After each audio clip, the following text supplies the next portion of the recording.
हाँ जी, क्या हाल है आप सभी लोगों का। स्वागत है आप लोगों का फिर से एक नए व्लॉग में। तो यार आज हम फिर से एक गाड़ी के बारे में रिव्यू करने वाले हैं और जो कि है टाटा एल्ट्रॉस।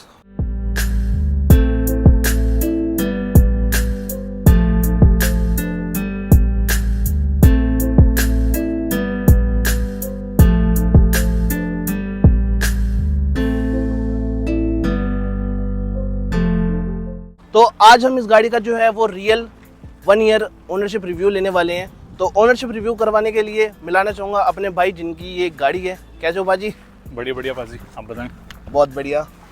तो पाजी रिव्यूअर्स को बताओ ये कौन सा मॉडल है, कौन सा वेरिएंट है? तो पाजी ये 2024 मॉडल है, XM वेरिएंट है और मिड वेरिएंट हम इसको कहते हैं और अभी ऑलमोस्ट बस 1 साल होने वाला है इसको परचेज़ किए हुए। ठीक है। तो अभी तक आप अपनी कितनी सर्विस करा चुके हो गाड़ी की? 2 सर्विस हो चुकी हैं, तीसरी के लिए अब जब ऑलमोस्ट 1 साल कंप्लीट हो जाएगा तो तीसरी सर्विस के लिए हम जाएंगे। और अभी तक का जो ओवरऑल एक्सपीरियंस है वो बहुत गुड एक्सपीरियंस है। तो आप मुझे बताना चाहोगे कि यार इस कंपनी आपको इस मॉडल में, इस वेरिएंट में, आई मीन क्या क्या कंपनी प्रोवाइड कर रही है? इस वेरिएंट में पाजी आपको सिर्फ सनरूफ नहीं मिलेगी, जो इससे ऊपर वाला जो वेरिएंट है उसमें आपको सनरूफ प्रोवाइड करवा रहे थे, अदरवाइज सारी बेसिक फैसिलिटीज़ है। बट मैंने जो लिया था वो मैंने काफ़ी सारी चीज़ें बाहर से लगवाई थी, कंपनी की नहीं थी वो। ठीक है। तो आप बता सकते हैं कि आपने बाहर से ऐसा सच क्या क्या काम कराया, क्या इंस्टॉलेशन कराई है आपने मॉडिफिकेशन में? जैसे कि मैं आपको बताना चाहूँगा, सीट कवर से लेके मैट से लेके हमारे जो ट्विटर्स होते हैं वो और स्क्रीन इसकी, ये मुझे बाहर से करवाना ज़्यादा कन्वीनियंट था तो मैंने बाहर से करवाया था। ठीक है। ये सारी चीज़ें इसके साथ नहीं आई थी, अदरवाइज वो दे रहे थे इसके साथ, बट ऑब्वियस सी बात है उनके प्राइस थोड़े से हाई थे। ठीक है। तो बेसिकली आपने बाहर से ऐसा सच कुछ काम नहीं करवाया? बहुत ज़्यादा मेजर काम नहीं करवाया, बिकॉज ये मिड वेरिएंट है तो ऑलमोस्ट काफ़ी सारी चीज़ें इन्होंने ऑलरेडी दी थी, क्योंकि जो इनका जो बेस मॉडल था उसमें कुछ भी नहीं आ रहा था। और जैसा कि मैं देख पा रहा हूँ इस कंपनी आपको जो है वो फॉग लैम्प प्रोवाइड नहीं करती, तो खाली सिर्फ एलईडी है। तो मतलब ये वाइट है या हेलोजन है? ये वाइट है और फॉग लैम्प जो प्रोवाइड करती है वो एक लेवल अप में अगर हम जाते हैं तो उसमें वो प्रोवाइड करवाते हैं। तो बेसिकली आपने बताया कि अगर आप इस मॉडल से एक लेवल ऊपर या सेकंड लेवल पे जाते हैं तो उसमें आपको बेसिकली लाइक एलॉय व्हील या फॉग लैम्प या सनरूफ जो भी एक्स्ट्रा जो फीचर्स है वो एज पर आपके जो डिपेंड करता है कॉस्ट पे। तो पाजी ये जो गाड़ी है वो आपको ऑन रोड कितने की पड़ी थी? ऑन रोड उस वक्त डिस्काउंट्स काफ़ी थे इसके अंदर, तो मैं बताना चाहूँगा मुझे जो ऑन रोड पड़ी थी वो 7,20,000 रुपये की पड़ी थी। ठीक है। और हाँ, 7,20,000 में हमने डन की थी डील, अदरवाइज काफ़ी ऊपर जा रहे थे बट थोड़े से डिस्काउंट्स हमने उस वक्त लिए। ठीक है। तो बेसिकली यार ये जो गाड़ी है वो पाजी को 7,20,000 के अराउंड ये ऑन रोड पड़ी है। जब इन्होंने ली थी आज से 1 साल पहले अराउंड, तो उस समय काफ़ी डिस्काउंट चल रहे थे, दैट्स वाई इन्होंने ये कंसिडर करी। बट मैं ये जानना चाहूँगा कि यार इस बजट में आप इसी गाड़ी के साथ क्यों गए? आपके पास तो मल्टीपल काफ़ी ऑप्शंस हैं, तो आपने वो सब नहीं देखी या कुछ माइंड में एक्स्ट्रा कुछ चल रहा हो? देखिए पाजी, उस वक्त सच्ची बताऊं बहुत कंफ्यूजन थी, बिकॉज इस बजट में या इससे थोड़े से ऊपर बजट में बहुत सारे मॉडल्स या बहुत सारे ऑप्शंस मेरे पास थे। ठीक है। और मैं मारुति में भी जाना चाहता था, फ्रॉन्क्स मुझे अच्छी लग रही थी और इसके अलावा पंच मेरी फेवरेट थी, पंच मैं लेना चाहता था। बट ऑनेस्टली सेइंग जब मैंने इस गाड़ी को देखा शोरूम में जाके, मेरा दिल इस पे आ गया, इसकी लुक्स, इसकी परफॉर्मेंस, और इस बजट के अंदर मैं तो ये सजेस्ट करूंगा one of the best car है। और मेरे लिए तो आई एम फुली सेटिस्फाइड ये कार लेने के बाद। ऐसा तो नहीं कि टाटा ये इंडियन ब्रांड है तो आप इंडियन ब्रांड की तरफ जाना ज़्यादा कंसीडर कर रहे थे रादर देन किसी दूसरी कंपनी की तरफ? पर्टिकुलरली इंडियन ब्रांड का तो नहीं था, क्योंकि मारुति भी था मेरे मन में, बट ऑब्वियस सी बात है टाटा है तो सेफ्टी नंबर 1 है और थोड़ी सी घर वालों की भी सुननी पड़ती है, तो घर वालों के लिए सेफ्टी इज प्रायोरिटी। तो बेसिकली यार ये मैंने आजकल नोटिस करा कि आजकल टाटा कंपनी जितनी भी गाड़ी बना रही है, जितने भी आजकल मार्केट में मॉडल्स आ रहे हैं, उसमें कंपनी जो आपकी बिल्ड क्वालिटी है वो काफ़ी स्ट्रॉन्ग है। और ये मैं जानना चाहूँगा कि ये कितने स्टार रेटिंग के साथ आ रही है? ये 5 स्टार रेटिंग के साथ तो यार 5 स्टार रेटिंग के साथ आ रही है और इस बजट में आ रही है तो ये काफ़ी एक अच्छी बात हो जाती है। तो पाजी ने जैसे बताया कि बाहर से सच इन्होंने कुछ ऐसा मेजर काम तो नहीं कराया। और बाकी टायर साइज की बात करूँ तो पाजी इसका टायर का क्या साइज़ है? टायर इसका 16 का रहेगा, 16 इंचेस का टायर है, कंपनी फिटेड, और गुडियर के टायर इसमें लगे हुए हैं 95/60 R16। और जैसा कि देख पा रहा हूँ ये जो टायर का जो है वो ड्रम एलॉय है, अलॉय व्हील्स नहीं है।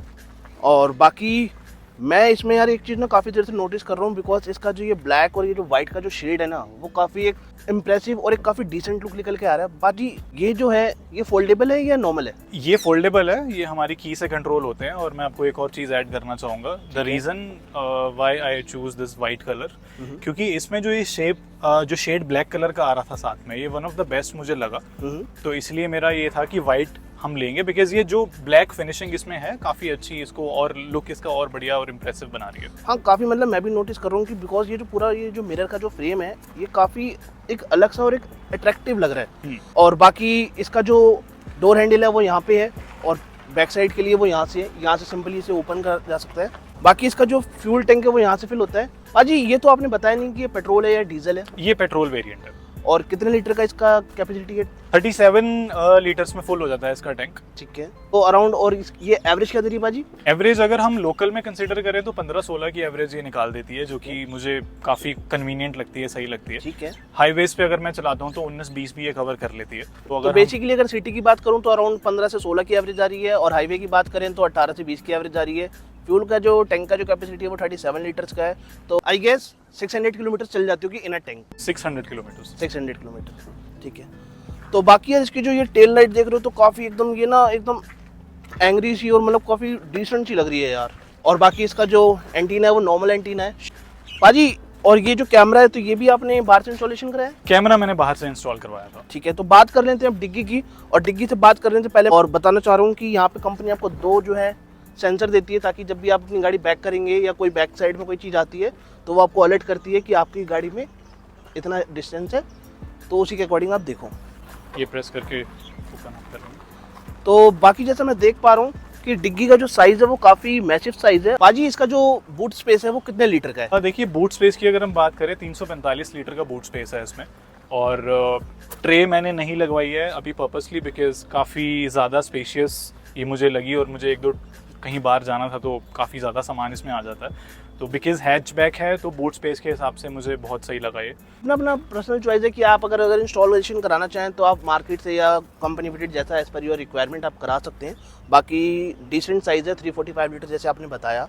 बाजी जैसे कि मैं बताना चाहूँगा कि 2025 चल रहा है, तो अभी टाटा ने टाटा का एक नया मॉडल लॉन्च करा है एल्ट्रॉस का, जो कि ICNG है। उसका क्या कहना है आपका? पर्टिकुलरली देखो मैं बताऊं, अपना जैसे आपने बताया सबकी चॉइसेस होती हैं, बट जो नया मॉडल आया है नो डाउट बहुत अच्छे फीचर लोडेड है वो मॉडल, बट मुझे लुक वाइज स्टिल पुराना वाला मॉडल ज़्यादा अच्छा लगता है। उसमें लुक्स में चेंजेस किए गए हैं ऑब्वियसली, बट इसकी जो लुक है, आप जैसे पीछे से टेल लाइट भी इसकी अभी बात कर रहे थे, तो इसकी एकदम बीस्ट लुक है पीछे से। एक ऐसे जब चलाते हैं पीछे से, अगर हमने शॉट्स कैप्चर किए थे कई बार, जैसे वीडियोस बनाई थी, वैसे लगता है कि कुछ गाड़ी रोड पे चल रही है। तो लुक वाइज में इसको ज़्यादा बेस्ट लुक वाइज के अकॉर्डिंग तो मतलब कि यार आगे की जो लाइट्स हैं और ये जो बैक लाइट है वो काफ़ी एक सिर्फ लग रही है कि मतलब कोई भी अगर इसे फर्स्ट टाइम देखेगा ना तो वो अट्रैक्ट जरूर होगा देखने के लिए ये जा क्या चीज़ रही है।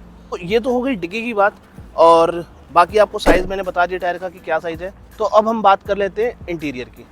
तो जैसा कि पाजी आपने मेरे को स्टार्टिंग में बताया कि आपने अंदर काफ़ी सारे मॉडिफिकेशन करा रखी है, तो आप बताइए क्या क्या आपने कराया हुआ है? मॉडिफिकेशन एज इन जैसे जो चीज़ें मैंने बाहर से लगवाई थी, ट्विटर्स इसके बाहर से लगवाए थे, ये स्क्रीन बाहर से लगवाई थी, सीट कवर्स, स्टेयरिंग कवर और ये हैंड रेस्ट, मैट्स, ये 5 से 6 चीज़ें जो मैंने लगवाई थी बाहर से करवाई थी। ठीक है, अदरवाइज बाकी सारी चीज़ें जो कंपनी के साथ ही आई हुई थी।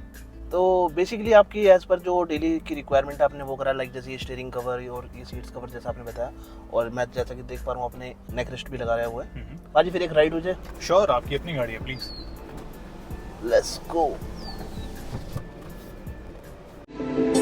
गड्डी च यार तेरा बिलो ਜਾਂਦਾ ਸ਼ੂਕਦਾ ਰੰਗ ਮੇਰੀ ਹਸਲ ਦਾ ਫੇਰਨੀ ਹੋ ਕੱਲੀ ਕੱਲੀ ਵੇਖ ਸੈਲਫ ਮੇੜਨੀ ਹੋ ਗੁੱਸਾਇਆ ਸਟਾਈਲ ਉੱਚ ਪਿਆਰ ਵੀ ਬਥੇਰਾ ਨੇੜੇ ਅੱਜ ਗੱਡੀ ਤੇ ਗੱਡੀ ਚ ਯਾਰ तेरा। तो कैसा लगा आप लोगों को गाड़ी का सिनेमैटिक शॉट, तो प्लीज़ कमेंट सेक्शन करके जरूर बताइएगा। और बाकी अभी तक अगर वीडियो का कोई भी पार्ट अच्छा लग रहा है तो प्लीज़ वीडियो को लाइक करें।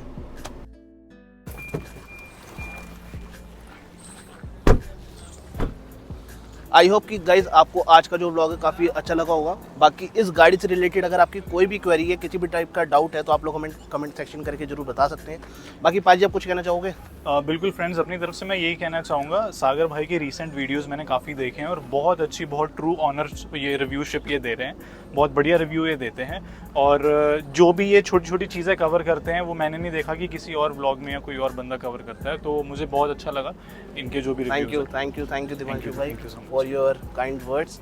तो गाइज फिर आज का जो व्लॉग है हम लोग फिर यहीं एंड करते हैं, और मिलता हूँ आप लोगों को एक नए और एक इंटरेस्टिंग व्लॉग के साथ। Till then take care, bye bye.